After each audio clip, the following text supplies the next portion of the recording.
Hallo liebe Zuschauer und herzlich willkommen hier wieder bei uns CETA Nutrionics Laboratories. Hier heute wieder live aus der Schule, heute am 4. Dezember. Das vierte Türchen könnt ihr heute öffnen. Und ja, ich habe auch eins schon geöffnet und ja, es ist Schokolade drin und ja, man sieht es.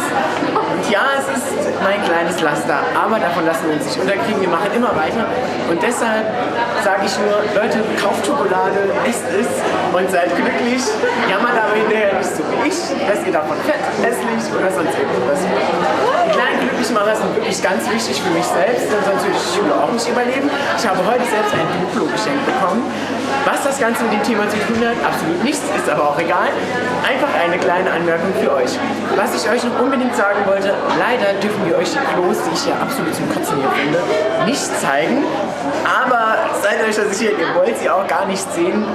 Unter der Rubrik, wir zeigen euch jeden Tag etwas Neues.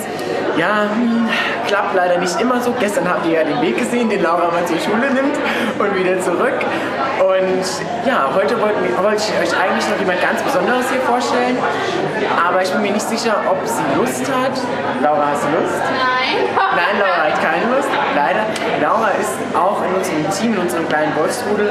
Aber leider hat sie keine Lust. Du. Hallo.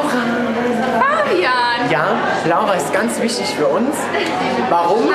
Keine Ahnung. Einfach so. Sie ist unsere seelische und moralische Unterstützung, unser bester Kritiker und hat immer ein offenes Ohr für uns.